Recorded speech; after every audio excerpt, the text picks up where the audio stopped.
I stood before the mirror in the boutique quietly, but my heart was screaming. I held a pale lavender dress to my chest, feeling its soft silk cool against my skin, and thought, if I wear this, will she know I'm missing at her side? She's going to be beautiful, the shop assistant said, adjusting the dress on its hanger. I nodded, even though every smile felt borrowed. I had come here because May looked at me with hope the morning she asked for my help, and I had told her I'd be there, though by there I meant behind the scenes. I would give, as always. But this time, I wore the gift.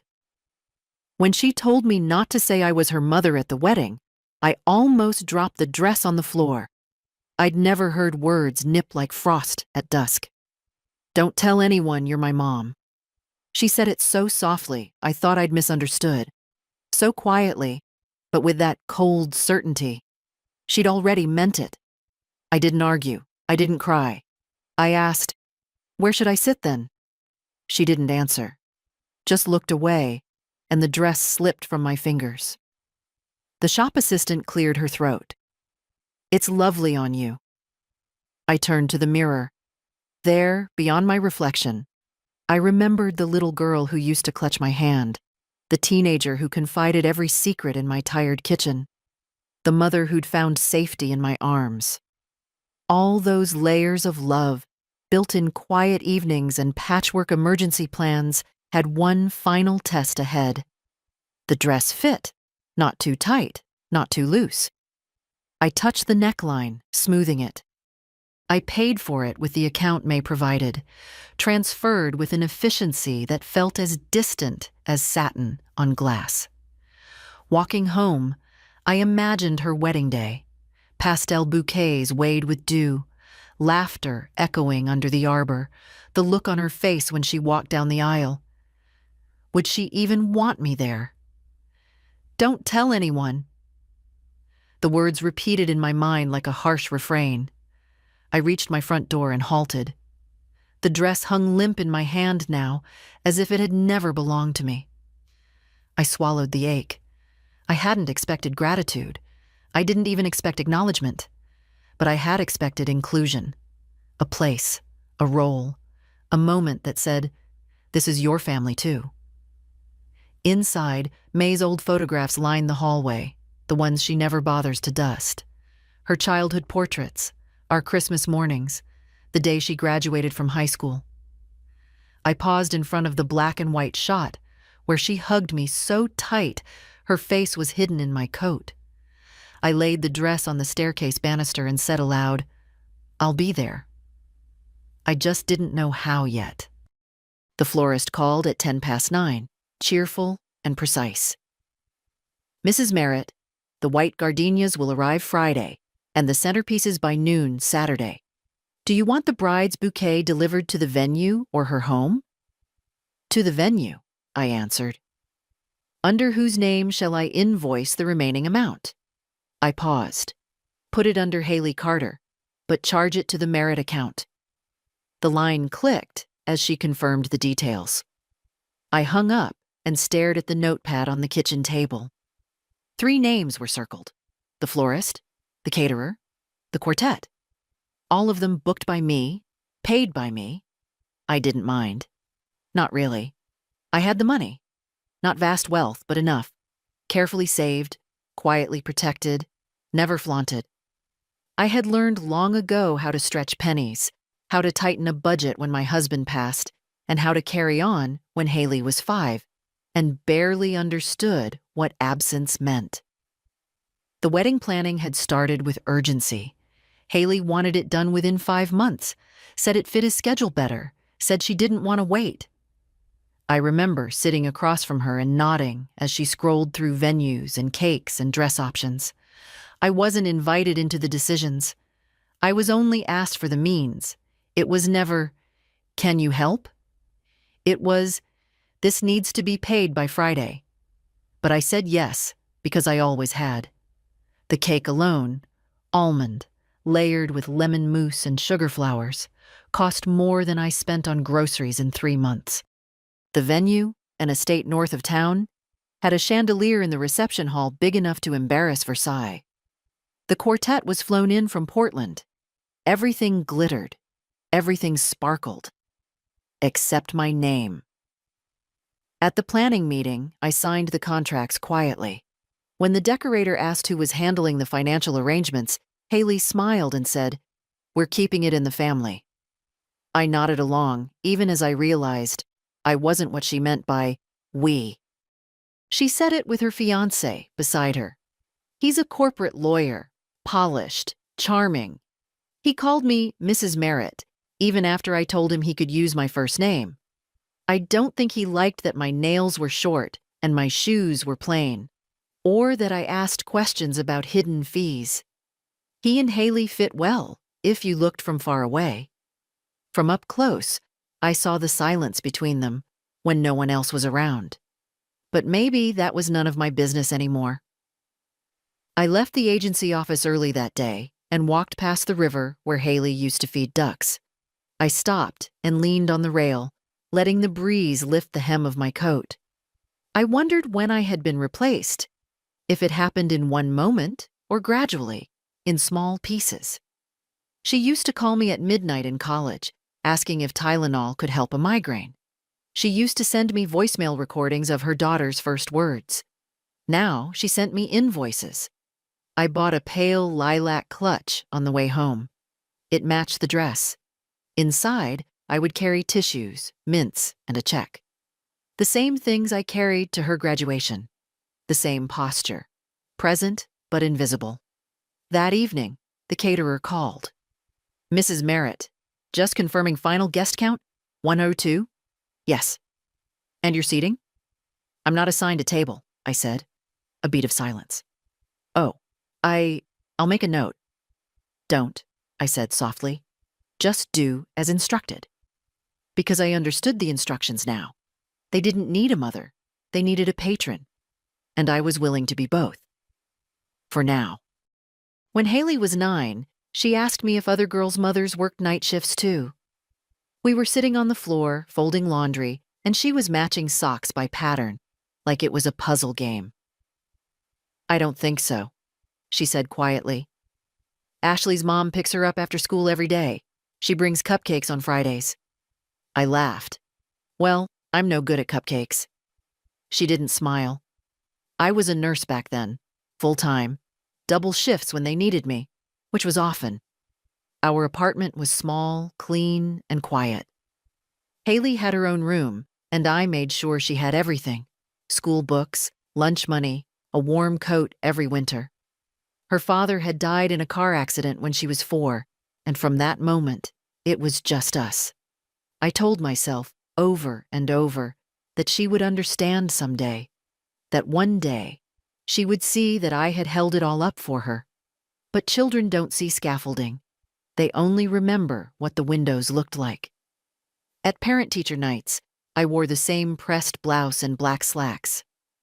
Other mothers came in heels, with curled hair and leather purses. I came with notes in my hand, and a face still marked by a surgical mask line. One year, when Haley was 12, I caught her telling a friend that I worked downtown without specifying where. "Why didn't you say I'm a nurse?" I asked her later. She shrugged. "I don't know. It just sounded better." I didn't push it. I just went to the kitchen and made spaghetti. In high school, Haley excelled. Smart, disciplined, competitive. She got a scholarship to a private college 2 states away. I drove her there myself in my 15-year-old car with one back window that wouldn't roll down. When we arrived, she jumped out quickly, already scanning the campus like she was trying to erase where she came from. "Let me help you with the boxes," I said. "It's okay, they have volunteers," she answered, already halfway down the walkway. That night, alone in a budget motel, I held her baby picture in my hand and stared at the curve of her cheek. I didn't cry.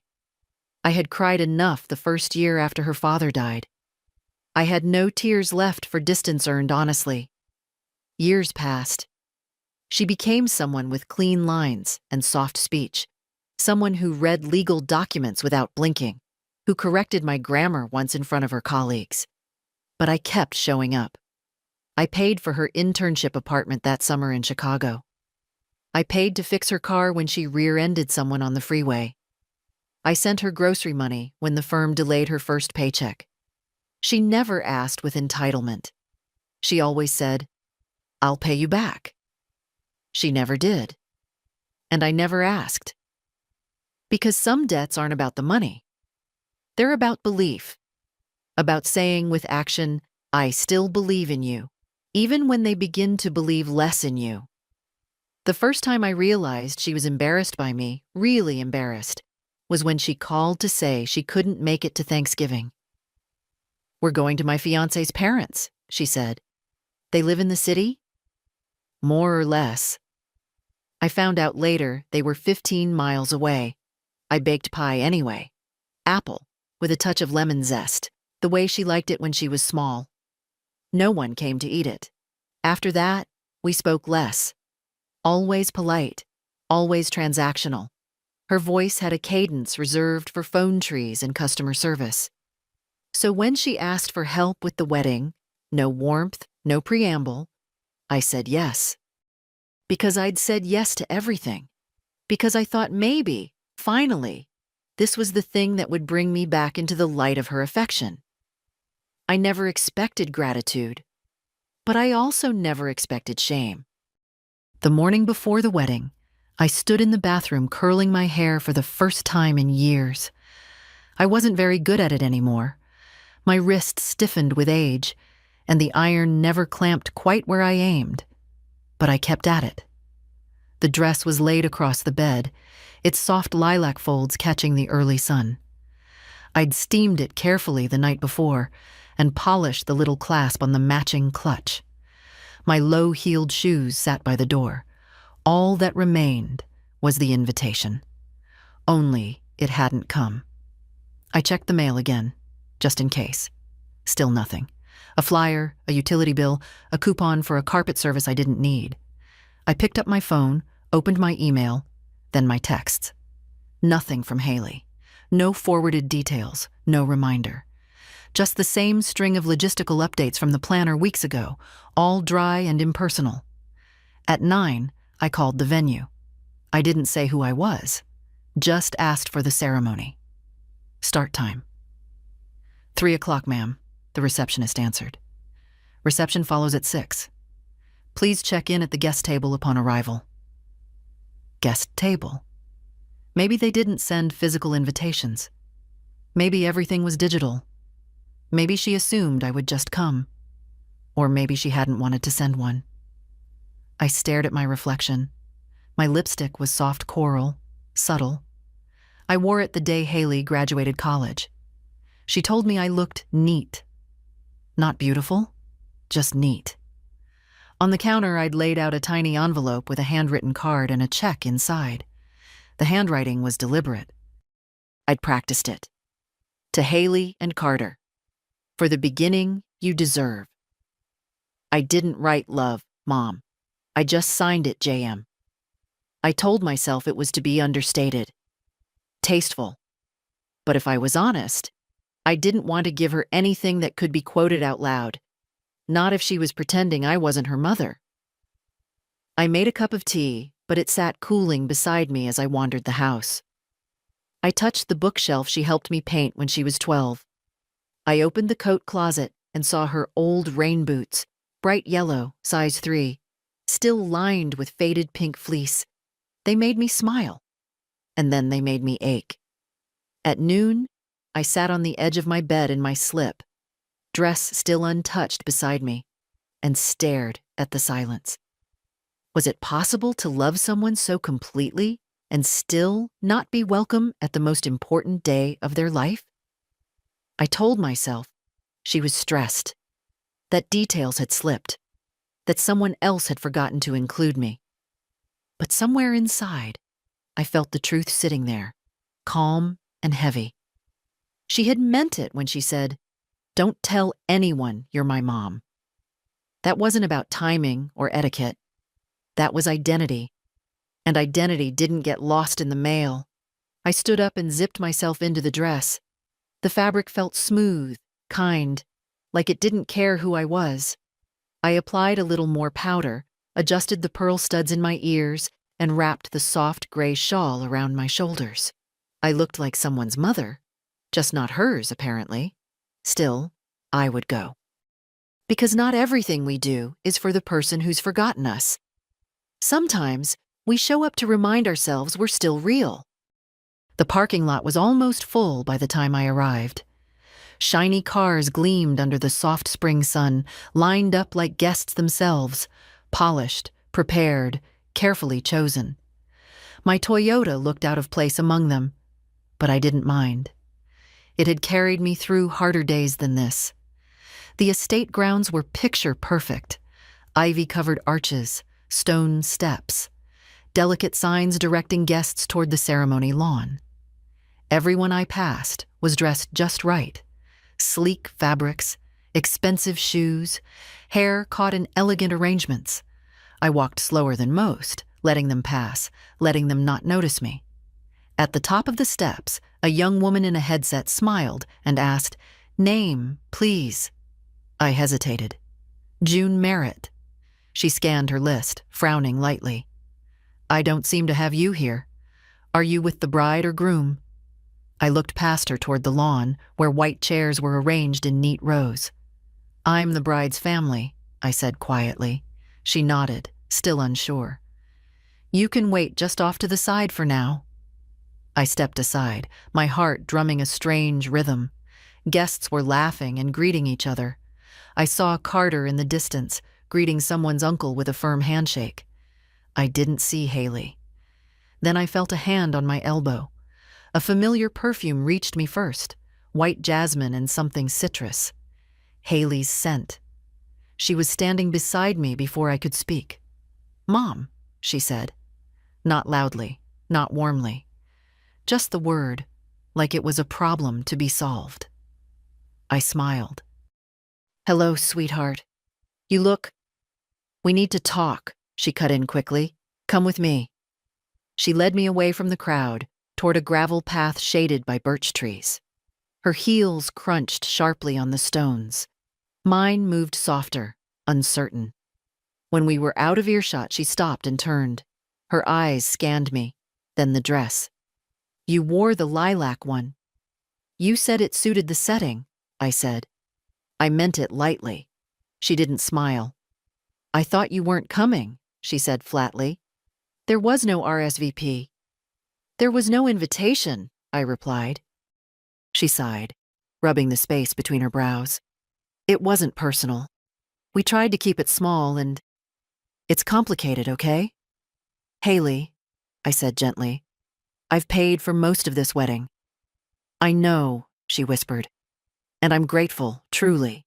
But Carter's family is very particular. His parents are here. They're friends. They're used to a certain kind of—" She stopped herself. "Kind of what?" I asked, quietly.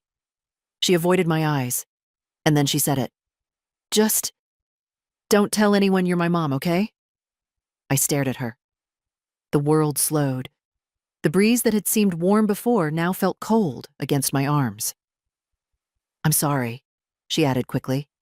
"It's not that I'm ashamed. This isn't the time for complicated things. I need everything to go smoothly." I opened my mouth. Nothing came out. "I'll make it up to you," she said. "Maybe we can have dinner next week. Just us. But today, please, just be discreet.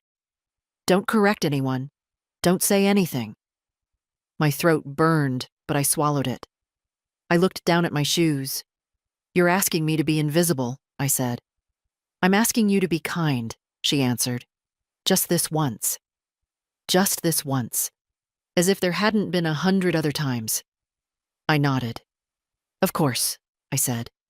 Because what else does a mother say when her child has already made the choice?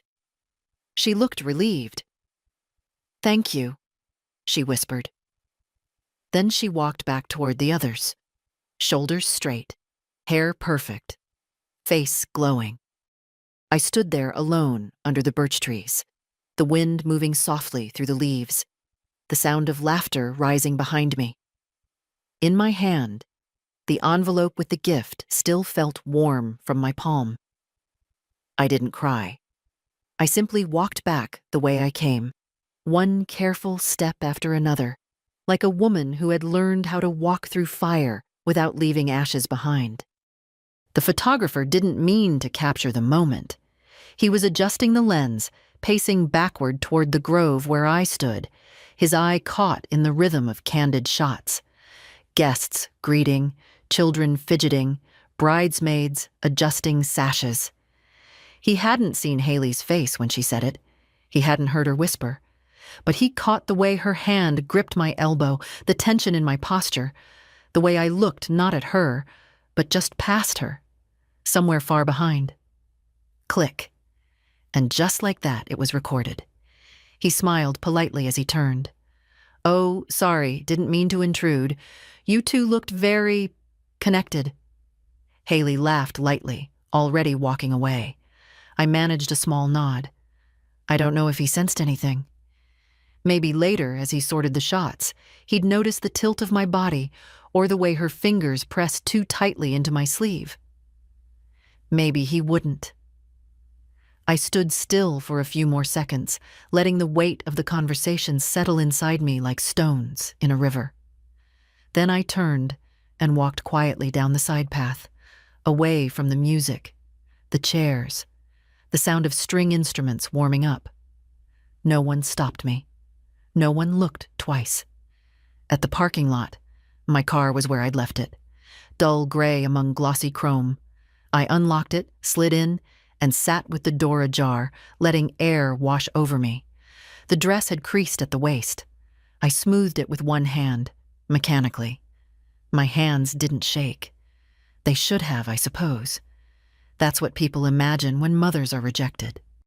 Shaking hands, wailing hearts, public tears. But the hurt in me didn't rise up. It settled. Deep. Solid. Like something that had always been waiting to happen.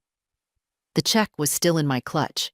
I looked at it now, folded with care, written with ink that didn't smudge. To Haley and Carter, it said. It didn't matter if I added with love. The money didn't carry the sentiment. I placed the envelope on the passenger seat. For a moment, I considered driving home. Then I drove instead to the edge of town. There, in a quiet cafe near the lake, I sat with a cup of coffee and no appetite. The waitress asked if I wanted cream. I said no, and she didn't ask why. Outside, couples walked dogs. A toddler pointed at ducks. The world moved on, unbothered by a wedding, by a mother dismissed, by a dress worn for someone who didn't want to see it. I stayed there for over an hour.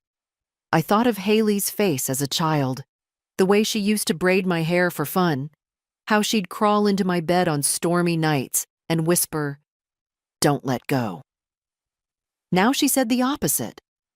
"Don't hold on. Don't say who you are. Don't remind me of the parts of myself I no longer want to be seen." At some point, I realized I still had the photographer's card. He'd handed them out earlier, each one stamped with Timothy Stokes Studio in neat gold letters. On a whim, I called the number. "Hello, this is Tim," the voice said after 2 rings. "Hello, Mr. Stokes," I said. "This is June Merritt. I believe you just photographed a wedding at the Grantham Estate?" "Yes, of course. Beautiful day for it." "I'd like to pay for the album," I said simply. "All of it. I believe the bride arranged for a basic package. Please upgrade it to full editorial. Include every image, especially the candids." There was a pause. "Certainly. And the delivery address?" I gave him mine. "Do you want me to send a proof gallery to the couple first?" "No," I said. "Just finish it as you see fit." He hesitated, then said, "Understood." I hung up. The album would arrive in 3 weeks, maybe 4. I didn't know if Haley would ever ask about it. I doubted she'd notice. But I would have it. I would hold it. I would remember. The house was quiet when I returned, but not peacefully so. It had the hush of something abandoned, like a church after service, faint perfume in the air, forgotten tissues in the pew. I left the dress on the back of a chair and sat down at the kitchen table without turning on any lights. The silence felt necessary. For a long moment, I just stared at my hands. The left one bore the faint imprint of my wedding ring, worn away years ago when I stopped needing its comfort. The right one rested lightly on my phone. Then I picked it up and called the bank. "Thank you for calling Ashland Savings," the voice said cheerfully. "How can I help you today?" "I'd like to speak to someone about recent scheduled payments," I said. My voice surprised me, low, steady, with no tremble. "Certainly. I'll connect you with our personal accounts team." A pause, a soft click, then a new voice. Male, warm, efficient. "Mrs. Merritt? This is Paul. What can I do for you today?" "I need to stop a series of payments, large ones, related to a private event." I named the caterer, the florist, the decorator, the estate. He listened without interruption. "May I ask the reason for the cancellations?" he said gently, like someone trying not to step on a wound. "There's been a change in circumstance," I replied, "and I no longer wish to finance them." He paused. "Some of these payments are scheduled to finalize overnight. If we act now, we can intercept most of them." "I'd like you to do that." He continued typing, then said, "Done. You'll see funds released back into your account within the next 48 hours. I exhaled slowly. "One more thing," I said. "I'd like to open a separate trust for my granddaughter. Her name is Sophie Merritt." "Of course. Do you have an age in mind for disbursement?" 25, I said. "Or sooner if she's in school or facing hardship." He paused again. "That's very thoughtful. It's overdue," I said. We completed the paperwork by phone as far as we could. I would sign the rest at the branch the next morning. "Anything else I can help you with, Mrs. Merritt?" "No," I said. "You've been more helpful than most people in my family today." He chuckled, not unkindly. "Well, we try our best." I ended the call and sat back. The kitchen clock ticked steadily. On the fridge was a picture Sophie had drawn years ago, her and me, stick figures holding ice cream, under a sky of crooked blue stars.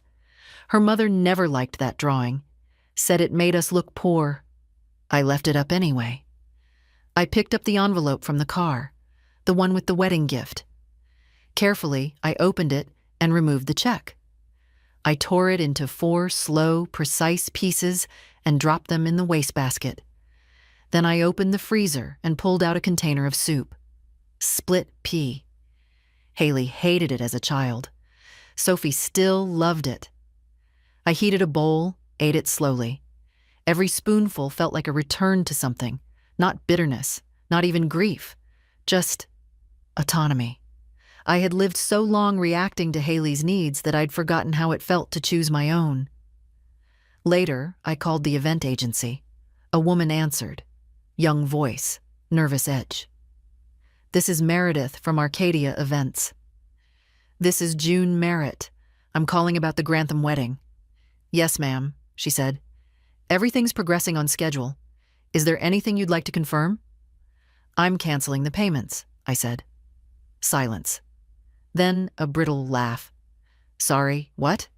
"You heard me. But the event is already in motion, and so is my decision." There was rustling, then a different voice came on. Older. "Mrs. Merritt, this is Elise, the managing coordinator. Are you saying you wish to pull funding?" "I already have. Check with your bank contacts." Another pause. Then quietly, "May I ask what happened?" "No need," I said. "Just let the couple know their benefactor has withdrawn support. They can explain it however they like." Elise hesitated. "We'll notify the vendors. Some services may continue out of contract obligation, but—" "I understand." And I ended the call. For the first time in decades, I had made a decision entirely for myself, without asking what anyone else needed from me first. The air in the house changed. Lighter, maybe. Not happier, but clearer. Like something that had been hanging in the corners had finally gone. The bank opened at 9. I was already waiting by 8:30, seated on the wooden bench outside with a coffee I didn't finish and a folder tucked under my coat. The morning was cool, still damp from last night's rain, and the glass doors reflected my face back at me, lined, quiet, unmistakably steady. I didn't feel triumphant. I wasn't interested in revenge. What I felt was closer to resolve, like putting a heavy suitcase down after carrying it too many miles. When the security guard unlocked the front doors, I stood and stepped inside. "Good morning," the young teller greeted me. "I have an appointment with Paul," I said. "About the trust account." She smiled. "He's expecting you. Right this way." Paul looked a bit surprised to see me so early, but he stood, shook my hand, and led me to his office. It smelled like printer paper and citrus wipes, the kind of sterile comfort that meant nothing and everything at once. "Everything's in place," he said, pulling up files on his screen. "The payments were stopped in time. One deposit went through, but it's reversible. The trust draft is ready, just needs your signature." He handed me a printed copy. I read every line, not because I distrusted him, but because I wanted to know exactly what I was giving and to whom. Sophie Merritt, my granddaughter, my only real person in this entire mess, who had looked at me again and again as if I were someone to run toward, not away from. The trust would be modest but solid. Enough to help her through college. Enough to make a choice, any choice, without bargaining with guilt. "And if something happens to me before she's of age?" I asked. "We've built in a secondary clause," he said. "It becomes irrevocable and is managed by a third-party custodian until she turns 25. "Good," I said. I signed each page slowly, carefully. The pen left a clean blue line across paper that had only ever known my signature in contexts of giving, co-signing loans, wiring tuition, opening joint accounts for people who used me like scaffolding. This one was different. This one was mine. When it was done, Paul slid a copy into a neat folder and handed it to me. "She's lucky," he said, meaning it. "She's kind," I answered. "That's different than lucky." I left the bank and walked 2 blocks to the legal office that had handled my will years ago. The secretary, a woman I hadn't seen since she was pregnant with her second child, looked up and smiled. "Mrs. Merritt, it's been a while." "I'd like to update my estate documents," I said. "Of course," she nodded. "I'll see if Mr. Vernon is free." He was. Older now, heavier around the eyes but sharp as ever. He offered me water, which I declined, then sat behind his wide oak desk and listened. "I need to remove one beneficiary," I said, "and add protections around the trust I created this morning." "Understood," he said, without asking why. The good ones never do. We went through the updates methodically. Haley's name came off the primary inheritance. A clause was added to prevent challenge.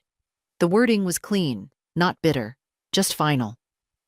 I initialed each change. Afterward, I stood at the curb and watched the street for a long time.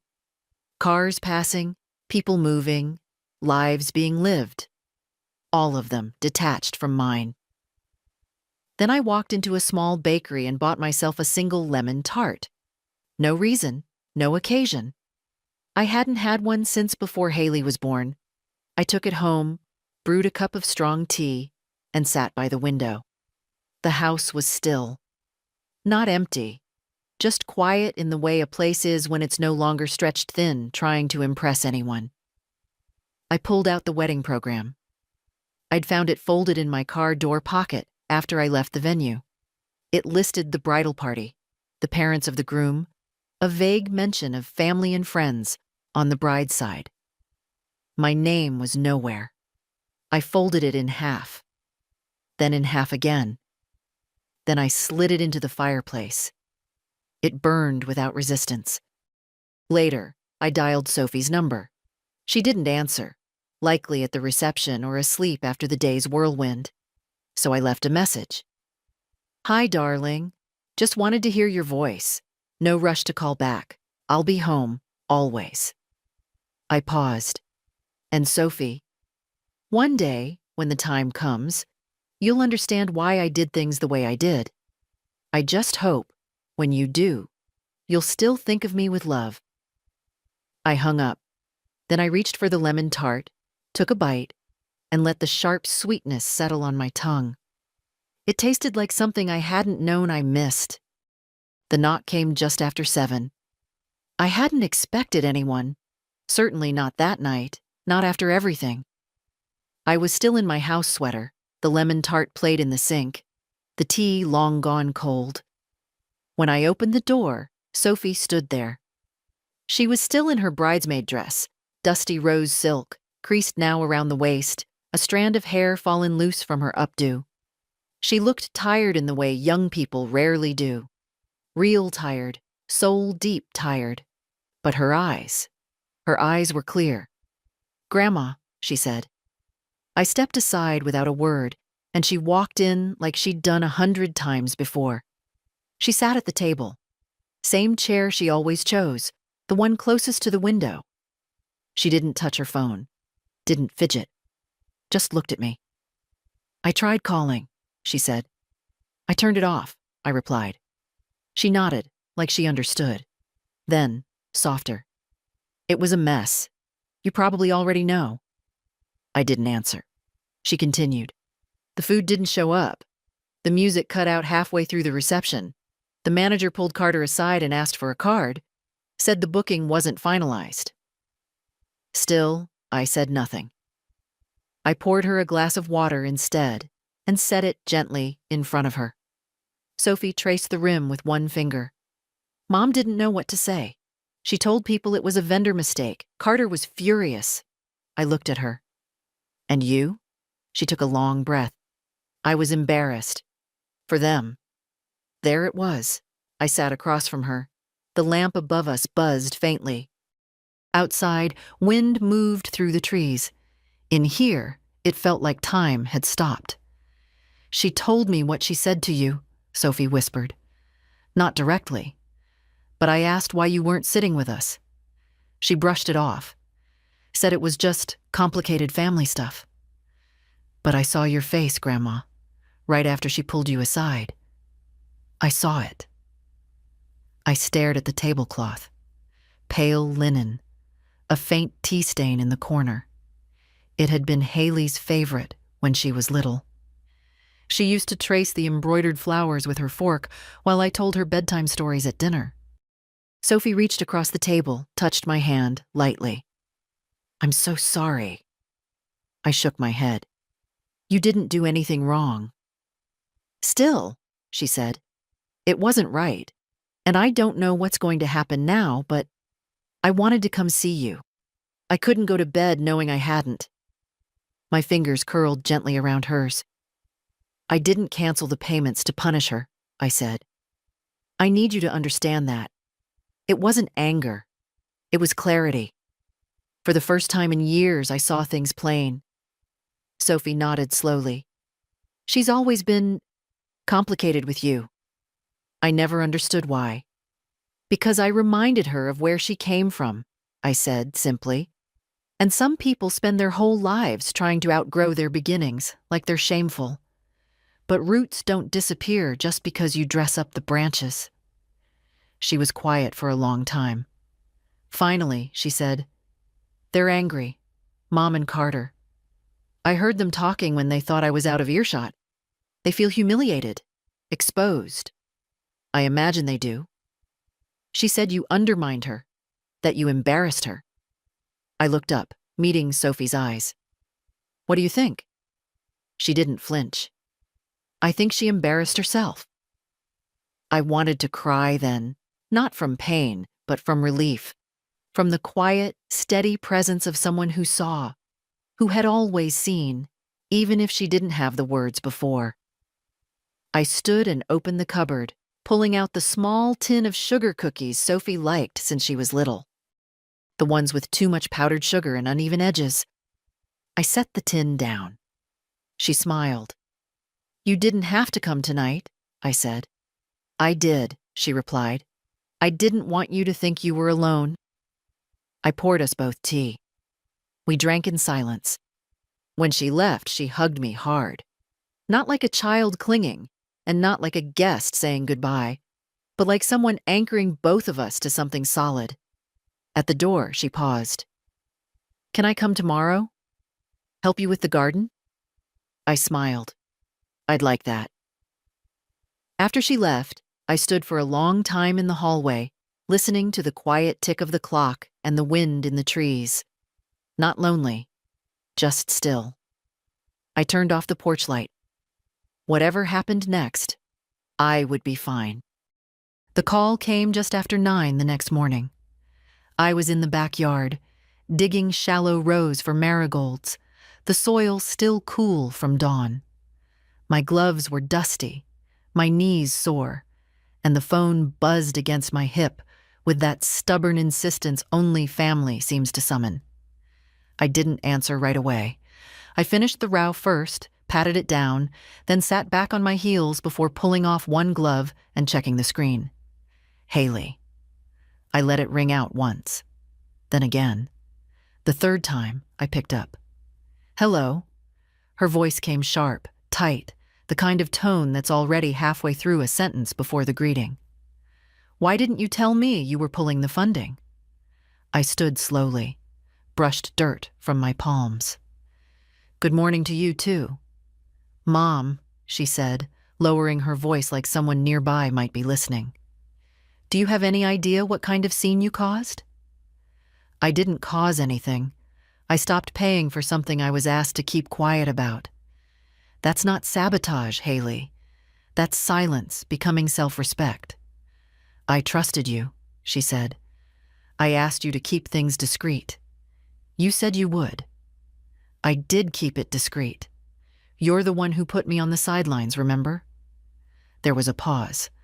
I heard her exhale, sharp through the receiver. "You embarrassed me." "No, Haley. You did that when you asked me not to tell people I was your mother." "That's not what I meant." "It's exactly what you meant." Her voice rose slightly. "Do you know how hard I worked to make that day perfect? And you—" "Haley," I interrupted gently. "Did you even notice I left?" That stopped her. I could hear the gears turning. The pause was longer this time. Maybe she hadn't. Maybe she was too caught up in the wine and the speeches and the photographers. "I noticed," she said finally. "Eventually." I waited. She added, "It wasn't the time to have a conversation. And yet, you made time to ask me not to be your mother, to my face, at your wedding. That's not fair." "It's not?" She was quiet. I stepped back into the kitchen, the phone resting on my shoulder, the sun painting stripes across the tiled floor. "You've spent years drawing lines, Haley," I said, "between where you're going and where you came from. And I've stepped back every time. I told myself it was maturity, independence, progress. But I see now. It was distance. Chosen, curated, and measured. And I'm done paying the toll for that." "I didn't mean for it to come to this," she said, quieter now. "But it has." "What do you want from me?" she asked. "An apology? A public scene? You want me to tell Carter's family I was wrong?" "No," I said. "I want nothing from you, not anymore. That's the point." She scoffed. "That's rich. After everything I've asked of you, now you decide you're the victim?" "I'm not a victim, Haley. I'm just done pretending I'm welcome in a house where I'm only useful if I'm invisible." Another long silence. "You didn't even say goodbye." "I didn't need to," I said. "You'd already said it." For a moment, neither of us spoke. Then, in a voice trying hard to regain control, she said, "You've made your choice, clearly, and I'll respect it. But you've burned a bridge that won't rebuild easy." "I know," I said. She hung up. I placed the phone face down on the counter and stood in the middle of the kitchen, letting the quiet return. Then I turned back to the garden. I had marigolds to finish, and an afternoon still my own. The package arrived on Thursday, 4 days after the wedding. It came in a square, flat box wrapped in heavy brown paper with a gold sticker on the corner. Timothy Stokes Studio. No note, no call, just the box, resting neatly on my porch like any other delivery. I brought it inside and set it on the table, staring at it for a long time. I wasn't sure I wanted to open it, not because I feared what was inside, but because I already knew. Still, I fetched the scissors, sliced through the tape, and lifted the lid. Inside was a dark gray album, cloth-bound, the kind that whispered permanence with its weight. I placed it on the table and opened to the first page. The cover image was expected. Haley and Carter walking hand in hand through the garden path, sunlight filtering through the trees, her veil caught midair like something divine. I turned the page. The ceremony, rows of smiling guests, the minister's hands raised mid-blessing, Haley's face as she glanced at Carter. All perfect, all planned. Then came the candids. I don't know if Timothy understood what he captured, but he had the eye of someone who listens without asking. There it was, a shot of Haley reaching for my elbow, her fingers tight around my arm, her mouth close to my ear. Another of my face, slightly turned, expression unreadable. I was wearing the lilac dress. You could see the soft shawl around my shoulders, the pearls at my neck. You could also see distance, unmistakable, intimate, but cold. I turned the page. The guests laughing, toasting, plates of food untouched. Then the reception. Images that should have been joyful. But if you looked closely, really looked, you'd see the tension in Haley's shoulders, the forced smile on Carter's face. In one frame, Sophie is in the corner, looking toward the empty chair where I should have been. Page after page, the album unfolded like a story no one meant to tell. A beautiful day, polished on the surface, but frayed around the edges. It wasn't vengeful. It wasn't cruel. It was honest. Toward the end was a photo I hadn't expected. Sophie and me standing near the trees before the ceremony. She must have followed me when I started walking away. In the photo, I'm mid-step, one hand raised to adjust my shawl. Sophie is behind me, reaching, not touching, just reaching. It was a quiet picture, but it caught something no toast or dance could replicate. Connection, generational, undeniable. I closed the album gently. No tears came. I had cried enough over years in silence, in moments when no one saw.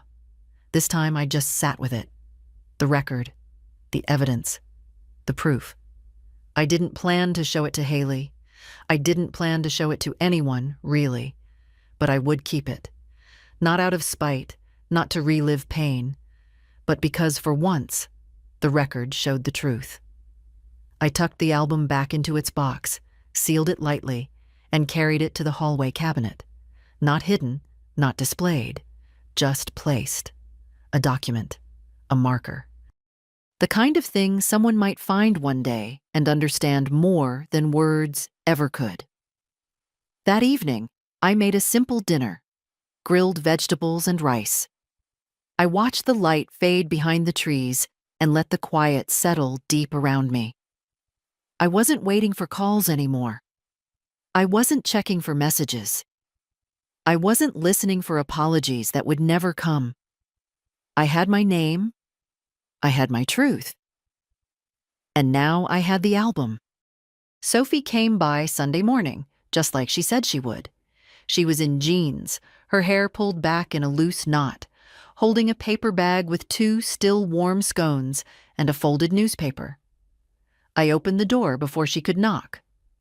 "You always know," she smiled. "Old habit," I said. "I used to listen for your mother's footsteps too, when she still lived here." She didn't answer that, just stepped inside and placed the bag on the counter. We ate in the kitchen, sunlight filling the room in slow strokes.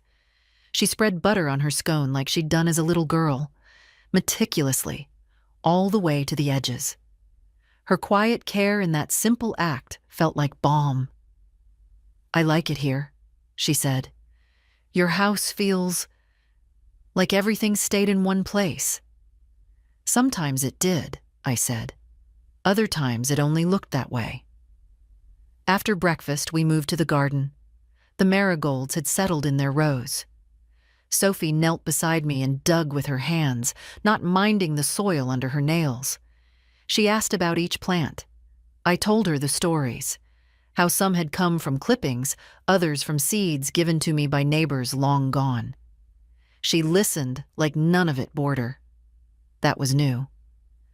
Around noon, I stood to stretch my back. Sophie wiped her forehead and said, "You never told me you liked working out here so much." "I didn't think anyone needed to know," I said.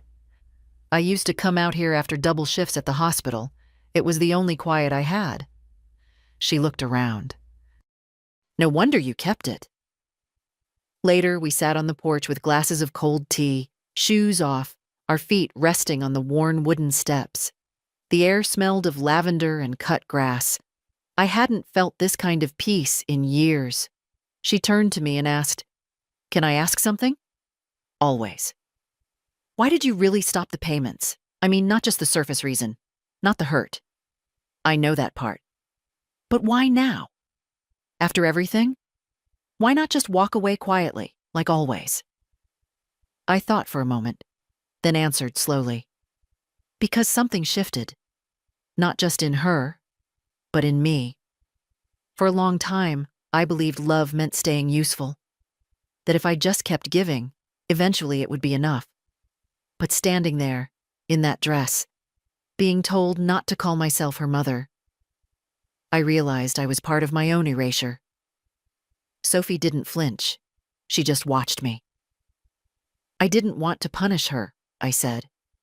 "I wanted to stop participating in my own disappearance." She nodded once, then twice. "I think you did the right thing." "It didn't feel brave," I said. "It just felt necessary." She was quiet a while. Then she reached into her canvas bag and pulled out something wrapped in tissue, small, square. "I made you something," she said, almost shy. I unwrapped it carefully. It was a hand-painted tile in soft colors, lilac and cream, my garden, and on it, in neat lettering, "You were always seen." I swallowed hard. "Sophie," I whispered. She reached over and took my hand. "I saw you, even when she didn't. I saw you." The wind moved through the trees then, soft and certain, like an answer. We sat there until the light shifted, until the day bent into afternoon and the sky deepened into a pale blue stretch of quiet. She didn't need to stay longer. The gift was already made. And I knew, as I looked at her walking down the path toward her car, that I would never again believe I had vanished. I had roots, and they had bloomed. She showed up 3 days later. No call, no warning. Just her car pulling up the drive like it used to when she was 23 and between jobs, still unsure of herself, still willing to be vulnerable. Only now she stepped out of the car with that clipped grace she'd perfected. Heels too tall for gravel, coat too smooth for spring wind. She didn't knock. Just opened the gate, walked through the garden, and stood at my back door like she wasn't sure what she'd come to find. I was shelling peas at the kitchen table. When I looked up and saw her silhouette through the screen, I didn't move right away. She opened the door without asking. "Hi," she said. "Haley." She glanced around like she was checking for someone else. You're not screening my calls? I turned off the ringer. Peace is expensive. I'm trying not to waste it. She gave a short breath of something between a laugh and a sigh. May I sit? I nodded. She sat across from me, knees tight together, hands folded, lips pressed. Everything about her said control, except her eyes. Her eyes were too wide. I didn't come to fight, she said. Good, I said. I'm not offering one. She looked down at the peas on the table, picked one up, rolled it between her fingers like it might help her find the words. Why didn't you just talk to me? She asked. Before pulling out of the payments, before freezing the accounts, before whatever this is now. I didn't raise my voice. I didn't lean forward. I simply said, I'd been talking to you for 30 years, Haley. You just stopped listening. She swallowed. Hard. But she didn't interrupt.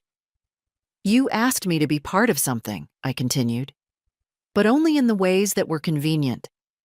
You wanted the money, the help, the support, but not the presence, not the truth of me. I didn't mean it like that, she said quickly. The wedding, it was complicated. No, I said. It was clear. You asked me not to tell anyone I was your mother. That wasn't about stress. That was about shame. Her shoulders stiffened. That's not fair. It's not kind, either. But it's true. She stood abruptly, walked to the window, arms folded. I built something, she said. A life, a career, a place in the world. And sometimes I didn't know how to fit you into it. That's not the same as being ashamed. You didn't need to fit me, I said. You just needed to let me be. She turned to me, her voice shaking. You have no idea how hard I worked to keep things from falling apart. You think I married for comfort? I married because I was tired of drowning. I built my life on order because all I remember from childhood is you crying at the kitchen sink and bills we couldn't pay. I said nothing. You think I forgot who you are? She whispered. I remember every night you stayed awake while I was sick. Every shift you picked up when we couldn't afford heating. I remember how your hands looked after 15 hours in latex gloves. I looked at her then. Really looked. Then why? I asked gently. Did you want to hide me? She sat back down slowly. Because if I let the truth of you into that room, she said, I was afraid I'd lose what I built. And did you? She shook her head. No, but I lost something else. We sat there in silence. I'm not here for forgiveness, she said finally. I'm not even sure I deserve it. I'm not offering it like a reward, I replied. I'm offering it like a boundary. You don't get to take me in pieces anymore, Haley. I'm whole, whether you choose to see it or not. She nodded, almost like she'd expected it, maybe even needed to hear it. She stood again. I don't know what comes next. Then take your time, I said. But don't come back with apologies wrapped in expectations. I've run out of room for performance. At the door, she paused.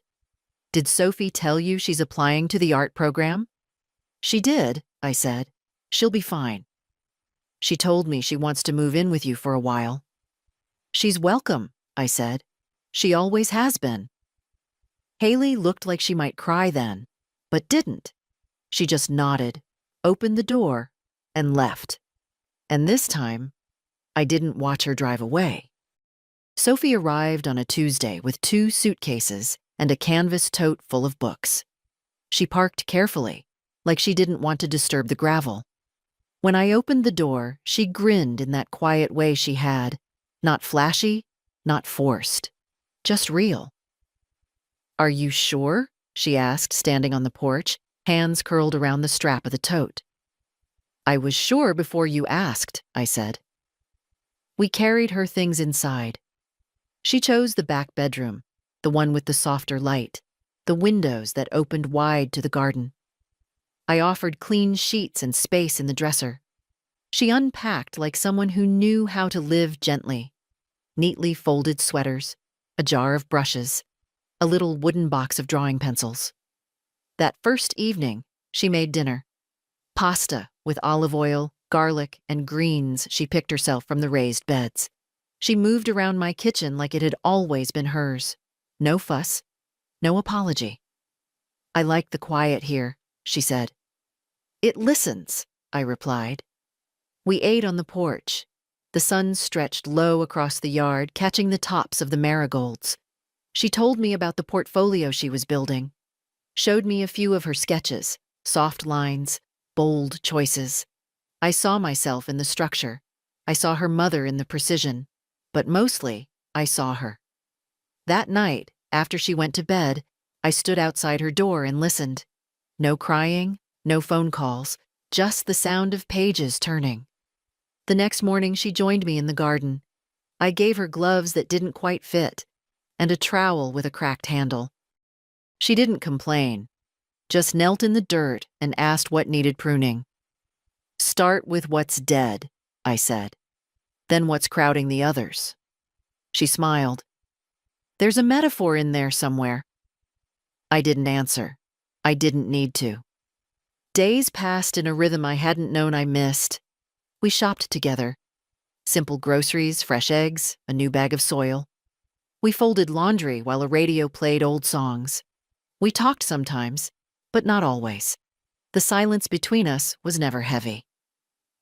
One afternoon, she painted by the kitchen window. I watched from the hallway as she moved her brush in slow arcs, the tip barely touching the paper. She didn't notice me.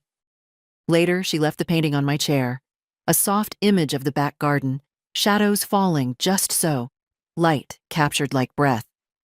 "I didn't want it to be perfect," she said. "I wanted it to feel familiar." It did. One evening, we baked a pie. The old kind, apple with lemon zest and cinnamon. My recipe, her hands. She peeled the apples slowly, like it mattered. When it was done, we ate it warm, with spoons and no plates. "Mom texted," she said after a while. "Oh?" She asked if I was okay. I said yes. I didn't ask more. She didn't offer more. The next morning, I found a note on the fridge. "Gone to library. Back for lunch. P.S. Marigolds look taller today." I smiled as I boiled the kettle. There was no ceremony to this new life. No declaration, no promises. Just the steady return of something I hadn't known I'd lost. Company without condition. Presence without pressure. Some nights, she sat cross-legged on the living room rug, sketching while I read. Other nights, we watched old films. She asked about my childhood once. I told her about summer walks to the river, my mother's hands braiding my hair, the day I got my first pair of shoes that weren't hand-me-downs. She listened like it mattered. Once, she asked, "Do you miss her?" "My mother?" She nodded. "Sometimes," I said. "Sometimes not." She didn't press. I liked that about her. There was no performance in our days. No need to explain, justify, or protect. Just breath. Just room. Just the faint sound of roots settling deeper into soil they finally trusted. Sophie stayed through spring. By the time the lilacs bloomed, she had found a part-time job at the bookstore down the hill and started mailing her applications to art programs out of state. She came home with ink on her hands and stories about customers who mispronounced Camus. I listened. I always listened. But now she offered too. Stories, laughter. The weight of her day laid down without hesitation. One afternoon, we took down the old curtains in the front room and replaced them with linen ones she found at a thrift shop. They let the light in differently. Softer. Like the room had exhaled. Haley didn't visit. Once, she left a voice message. Just her voice, stiff and rehearsed. Something about processing things. I didn't call back. There was nothing to process. There was only life, continuing. I didn't hate her. I don't have room for hate anymore. just memory, just choice. I watered the garden. I fed the birds. I read new books and reread old ones. Some days I missed who Haley used to be, before ambition turned to distance, before silence became policy. But I didn't miss who I had to become just to stay near her. Sophie called me home. She said it once, offhand, while locking the front door. "I'll be back by 6, Grandma. Don't start dinner without me. I'm bringing home bread. See you at home?" It landed softly, like something long deserved finally arriving.